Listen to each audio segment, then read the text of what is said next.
क्या बॉलीवुड की music industry में भी हो सकता है सुशांत सिंह राजपूत जैसा हादसा? क्या बॉलीवुड का कोई सिंगर सुशांत की तरह आत्महत्या कर सकता है?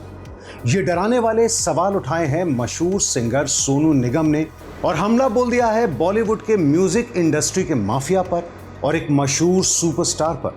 कौन हो सकता है ये सुपरस्टार और सोनू निगम के इस संदेश के मायने क्या हैं, ये समझना बेहद जरूरी है। आज सुशांत सिंह राजपूत मरा है, एक एक्टर मरा है।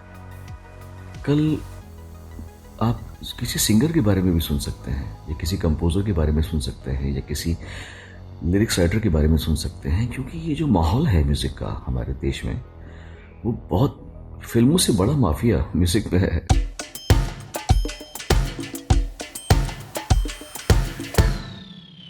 तो एक्टर सुशांत सिंह राजपूत के मौत के हादसे की गूंज दूर तक गई है। जो मुद्दे, जो शोषण की कहानियां, जो दबंगई, गुंडागर्दी और पावर की कहानियां बॉलीवुड के अंदर की लोग अब तक जिनके बारे में बात नहीं करते थे, जो बातें ढकी छुपी रहती थी, अब वो सब बाहर निकल रही हैं। लोग खुद अपनी कहानियां सुनाने सामने आ रहे हैं। और इसी कड़ी में अगला नाम है सोनू निगम का। सोनू निगम बॉलीवुड की म्यूजिक इंडस्ट्री के शोषण की बात कर रहे हैं। कह रहे हैं यहाँ इतनी गुटबाजी है, इतना पावर स्ट्रक्चर है कि अगर सुशांत सिंह राजपूत जैसा हादसा किसी सिंगर, किसी संगीतकार के साथ कल हो तो अचरज नहीं होना चाहिए। ये वीडियो बनाकर उन्होंने डाला है, बेहद गंभीर बात है।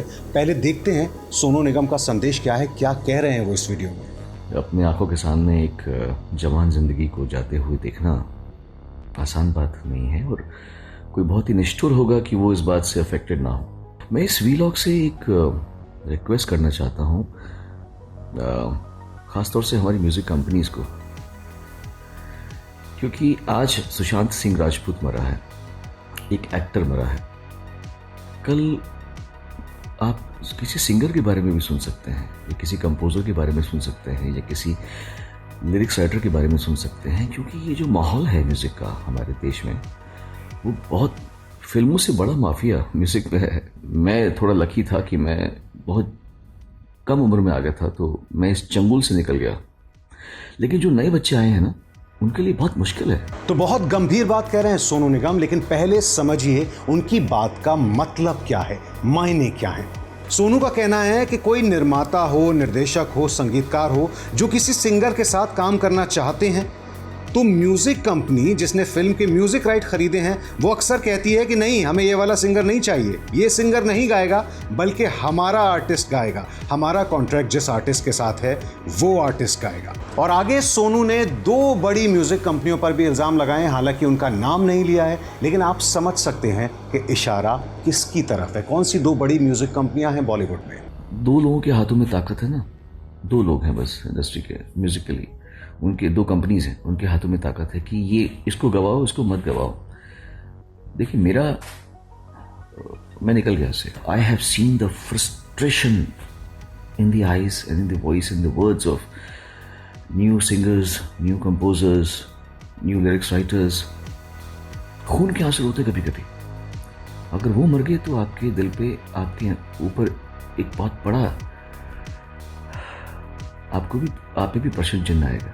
और इसके बाद सोनू इल्जाम लगाते हैं बॉलीवुड के एक अभिनेता पर, जिसके बारे में सोनू का कहना है कि उनसे एक फिल्म में गाने गवाए गए, लेकिन बाद में इस अभिनेता ने आकर उनके गाने हटा दिए और अपनी आवाज में गाने रिकॉर्ड किए और कहा कि नहीं, ये गाने सोनू नहीं गाएगा। सुनिए सोनू क्या कह रहे हैं। वही एक्टर जिस एक्टर के ऊपर आजकल उंगलियां उठ रही हैं, वो एक्टर बोल रहा है कि इसको मत गवाओ, और उसने अरिजीत सिंह के साथ मिलकर रखा है। तो सोनू ने इशारा दिया कि एक अभिनेता जिस पर खुद आरोप लगे हैं, कौन है वो अभिनेता, बड़ा अभिनेता जिस पे हाल में सुशांत सिंह की मौत के बाद आरोप लगे हैं? हमारे जहन में नाम आता है सलमान खान का, जिन पर आरोप लगाए हैं अभिनव कश्यप ने, जो दबंग के निर्देशक हैं। और एक और मामला है जो सोनू निगम से जुड़ा है। ये मामला साल 2014 का है, 2014, जब सलमान खान की फिल्म किक बन रही थी। उसमें एक गाना है हैंगओवर तेरी यादों का, आपको याद होगा, काफ़ी हिट रहा था जब किक रिलीज़ हुई थी। तो ये गाना सोनू निगम और श्रेया घोषाल की आवाज़ में रिकॉर्ड करवा लिया गया, लेकिन बाद में पता नहीं क्या विवाद हुआ कि सलमान खान ने खुद सोनू निगम के बजाय ये गाना अपनी आवाज़ में रिकॉर्ड किया और फिल्म में भी ये गाना सलमान खान की आवाज़ में ही था। इस पर बड़ा विवाद खड़ा हुआ था और सोनू निगम बाकायदा मीडिया के सामने आकर बोले थे कि मुझे ना तो इस गाने के पैसे मिले और ना ही मेरा गाना फिल्म में शामिल किया गया, बल्कि सलमान खान की अपनी आवाज़ में वो प्लेबैक सिंगर बन गए और उन्होंने अपनी आवाज़ में मेरी आवाज़ हटाकर ये गाना रखा। तो ये विवाद खड़ा हुआ था। अब सुनते हैं एक बार और सोनू निगम की बात, दूसरा इशारा। वही एक्टर जिस एक्टर के ऊपर आजकल उंगलियां उठ रही हैं, वो एक्टर बोल रहा है कि इसको मत गवाओ, और उसने अरिजीत सिंह के साथ भी कर रखा है। तो सोनू कह रहे हैं अरिजीत सिंह के साथ भी उसने यही किया था। अरिजीत के साथ कौन सा विवाद हुआ था? 2016 में सलमान खान की फिल्म सुल्तान, उसका गाना था जग घूमिया तेरे जैसा न कोई। ये गाना आपको याद होगा, बहुत हिट हुआ था। लेकिन फिल्म में ये गाना था राहत फ़तेह अली खान की आवाज़ में। लेकिन सच ये है कि इस गाने को पहले अरिजीत सिंह की आवाज़ में रिकॉर्ड किया गया था, लेकिन फिर अरिजीत की आवाज़ बदलवा कर इसे राहत फ़तेह अली खान को दिया और फिल्म में भी राहत फ़तेह अली खान की आवाज़ में ही ये गाना था। कहा जाता है ऐसा इसलिए किया गया क्योंकि सलमान शायद किसी बात पर अरिजीत से नाराज़ थे। ऐसी खबरें बहुत छपी थी उन दिनों। तो जब ऐसी एक दो घटनाएं होती हैं तो लोग भुला देते हैं आपसी रंजिश कह के, आपसी नाराज़गी कह के। लेकिन अब जब सुशांत सिंह राजपूत के साथ इतना बड़ा हादसा हो गया है, पूरा बॉलीवुड हिल गया है, उसके बाद एक एक करके कहानियां सामने आ रही हैं और लोग इनको जोड़ कर देख रहे हैं कि कहीं ना कहीं ये आपसी नाराज़गी वाला मामला नहीं है, कहीं ना कहीं पूरे सिस्टम में कोई गड़बड़ है। और अगर उस गड़बड़ को कंट्रोल नहीं किया गया, उस पर ध्यान नहीं दिया गया, ये बेहद गंभीर मामला है। तो जैसा कि सोनू निगम कह रहे हैं, ऐसे हादसे और भी हो सकते हैं, म्यूज़िक इंडस्ट्री में भी हो सकते हैं। हो सकता है किसी और हादसे, किसी और आत्महत्या की खबर आए। इस पर ध्यान देना बहुत ज़रूरी है। इस पर एक चर्चा, एक डिबेट होनी चाहिए ताकि कोई हल निकले। एबीपी न्यूज़ आपको रखे आगे।